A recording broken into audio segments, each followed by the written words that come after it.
Hey everybody, it's Lee with Oregon Arboriculture. You got to check this out. It's a really quick tip. Sometimes you're cutting on some logs. These logs have been sitting here for quite a while, and what happens is they pick up a bunch of dirt. So if I were to move this, see how it's kind of tight? It's got mud and stuff stuck all to the bottom. Especially in sandy soils is so important. So because the top's relatively clean, I just checked it out, I'm going to be able to cut through the top, and then I'll show you the trick for the bottom. When we roll it over, we'll come up from the bottom. It's actually a great way to do this all the time, but in this situation specifically, it's really, really handy. So let's get to work. Got my trusty Husky 365.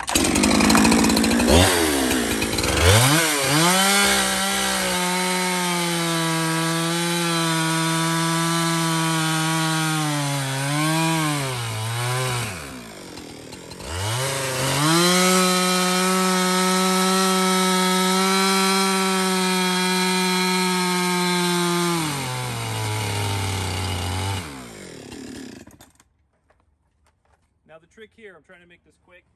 The trick here is when I cut with the blade coming up into this, if you come closer, you can see how much mud and dirt.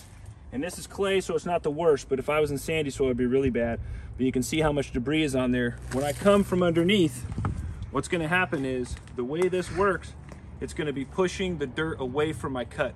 So it's not gonna be pulling it into the cut like if I was coming down from the top. That would pull all the dirt into the cut, and it would make it even worse. This way, it's gonna push it away as I go in. So that's the trick. So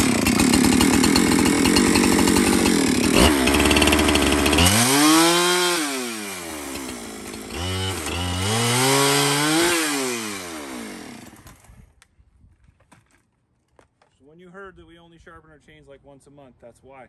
You're getting a lot less debris in your chain. You're a lot less likely to go dull. It'll help your chain last a lot longer. Plus, you're hardly ever going to put it into the dirt if you do it this way. One thing that I just did that you might have noticed, when you're on relatively flat ground and you're sure of what's behind your log, when you cut down in, you can rest the bottom of your saw on the ground and your chain's still up off the ground.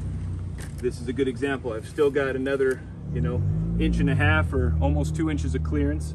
So when I rest my chain, my saw down to the bottom, I know I'm still clear of going all the way through the log, as long as I'm on flat, relatively good terrain.